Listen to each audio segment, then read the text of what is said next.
Hello, good morning, and welcome to another Art for All group. This week, I'm going to be talking about something that I touched on a little bit last week, which is journals. And we looked at some of Anthony Gormley's drawings and journals. And I suppose maybe this week I wanted to focus on this because it's something I would love to do, but I think I always find quite difficult to do.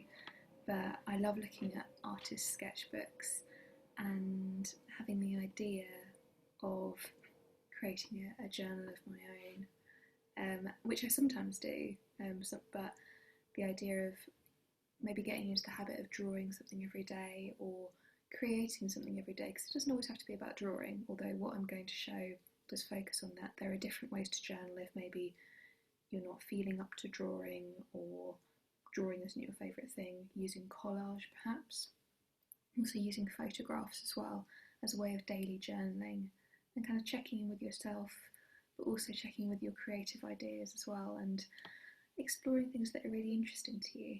So I've got a presentation that I will show you some examples of, I guess, just sketchbooks that are from all different kinds of artists that I suppose I enjoy and I'd like to share with you as maybe a bit of creative inspiration. So not necessarily an art task for this week or an art activity, but just kind of sharing inspiration. So here we go. Okay, share. So I'll go full screen. And here we have journals, just in case you didn't know what I was going to talk about. So journals in a little smudgy shape.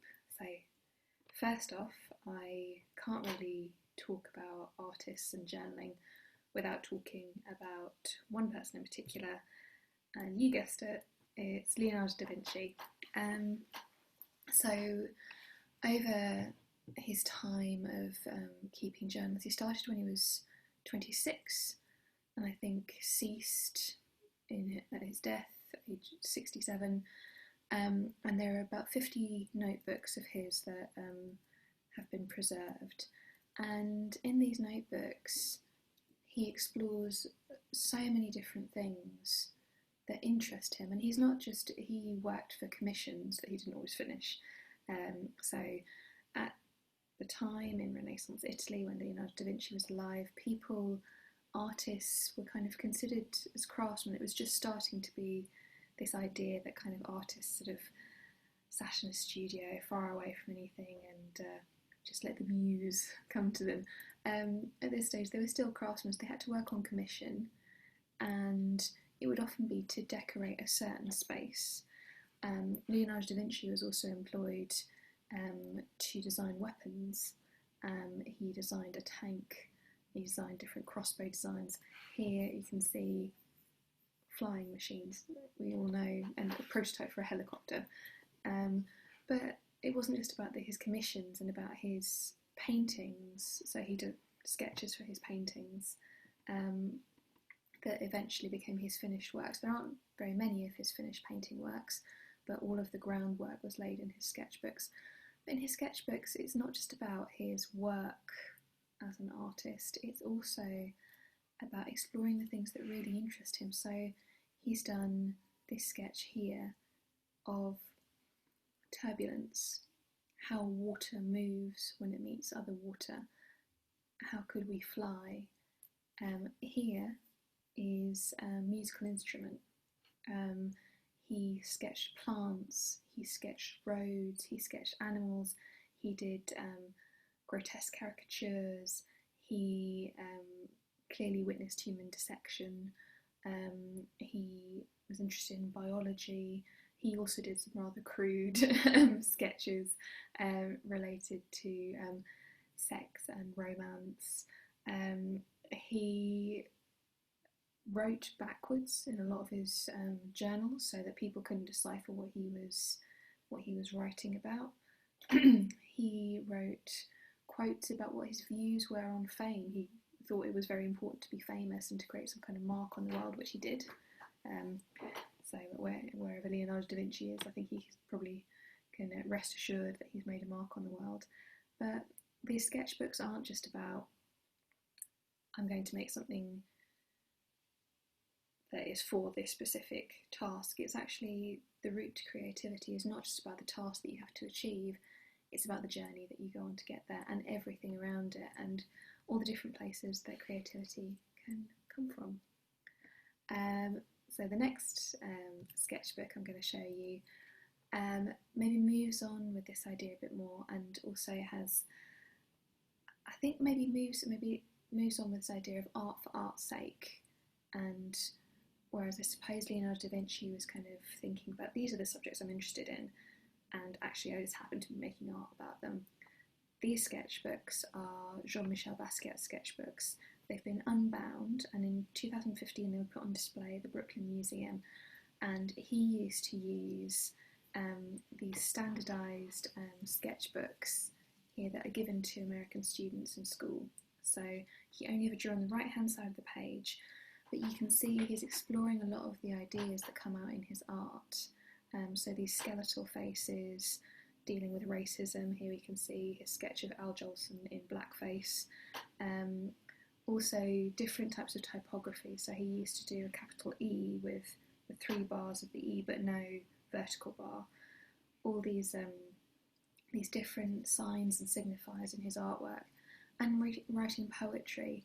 And I think considering these sketchbooks as kind of a route to his larger works, but also art objects in and of themselves, which I don't think Leonardo da Vinci did quite so much. He never wanted to publish his sketchbooks. He never would have thought that they would be put on display. Perhaps, who knows? I might be doing Leonardo da Vinci a disservice. But with JeanMichel Basquiat, I think we can see that he himself is considering them pieces of artwork in the way that they're laid out, in the way that things are structured, in the way that he's writing to himself and thinking to himself. There's, I'm not going to say maybe performance is too strong a word, but there's a consideration and a planning of what he wants these to be, and there is a specific structure, there's a way of doing things. There's also a playfulness and maybe kind of slightly going back to sort of the feeling of being a child and playing and sketching and figuring out, and he's doing all this in a school sketchbook, so it's kind of, I find that very evocative. So his sketchbooks, they've all been unbound, so you can actually see them. They are now framed, each page is framed as an art piece, so they've changed in the iteration of what they are. This is, I suppose, a much more traditional sketchbook. This is a sketchbook from the illustrator Nina Cosford, and on the right you can see she's experimenting with lettering, different types of lettering, different ways of using typography and different ways she can draw, and just practicing and playing and finding different ways to do things. So it's very much kind of a work sketchbook. This is kind of, I'm going to choose this particular material, so some pencil or gouache, or I want to do a serif or a sans serif, or how am I going to do this? On the right you have a slightly more personal, I suppose, interpretation of what's going on, and in her life, and maybe sort of some themes that come out from her life. So little trinkets that she's found, things that are important to her, things that become part of her artist's work, but are also her personal life woven in, and her everyday life, kind of very everyday things that are meaningful to her, but also inform her practice. So something very different from the other two, but something I quite like, and just very simple, clean style. And she is actually somebody, if you are on Instagram, she goes through past sketchbooks, and she makes videos where she takes people through her past sketchbooks. So going back to sketchbooks from when she was maybe a student, and sketchbooks recently, and showing her process and showing kind of what goes on behind the scenes of an illustration. And it's not, I mean, her sketchbooks are actually beautiful. But it's kind of, you don't get the finished article immediately. An illustration doesn't just spring forth from someone's head. I think what we see with all of these is that artwork and creativity comes to things by circuitous routes, and the sketchbook should maybe show the path. So, next up, we have something that is even more personal, and this is the diary of Frida Kahlo. And so I thought about, when I was including it, thinking, oh, is this a journal? Is this a sketchbook? Is this a diary? And she's clearly really exploring her feelings, whereas the others were maybe exploring their feelings but in a more tacit way. This, I think we can see there's feeling all over the page. It's very free, it's very, I suppose, maybe led by her unconscious. And was this ever meant to be seen by other people? There's maybe, in doing these beautiful illustrations, there's maybe the idea that it would be seen again. Would it just be seen by Frida Kahlo, or would it be seen by other people?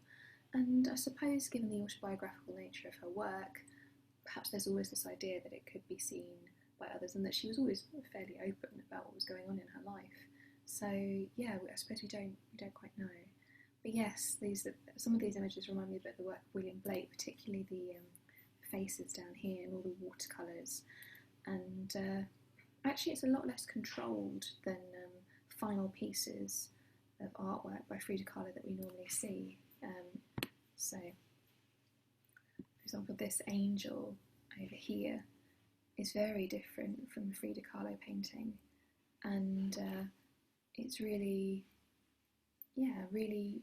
really raw, really honest, I think. Not that her actual finished works aren't at all, they're very honest, but this is kind of there's an immediacy and, I suppose, a lack of self-consciousness that is seen in this, that maybe when you're doing a picture that you know is going to be in a gallery, there is this viewing of yourself through the eyes of another.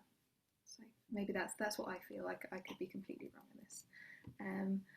And it kind of leads me on to the final artist I want to talk about. And that is, some of you probably know him from The Snowman and from Father Christmas, rather. And from Ethel and Ernest, so Raymond Briggs. And this is his most recent book, and it's speaking about illness and old age and change. And when you're reading the book, it's called Time for Lights Out, and it's his experiencing of what old age is like. And it is a book, and clearly the illustrations were done for this book, but it's also kind of a diary and kind of a sketchbook, because they're kind of all slightly, not to do any disservice to Raymond Briggs, I think it's beautiful, beautiful work, but they're all kind of slightly put together, kind of, each of these sketches is done in a sketchbook, and then they've been placed into this book. So it's very much a curated sketchbook, slightly tidied up. And I think what I really love about it is that you can see some of the mistakes or changes of mind. So there's some things rubbed out, really, really faint writing that hasn't been gone over. Things just kind of left as they are, left kind of in contrast to what we can see over here with needing to trim your nose hair when if it in older age with a sort of some kind of hedge trimmer, or trimming your eyebrows, but yeah, so he's kind of, with that there's kind of some kind of deforestation taking place, but with the sketches they're actually staying the same, and the text is placed in, and some of the sketches are clearly done with the placement of text in mind, but others,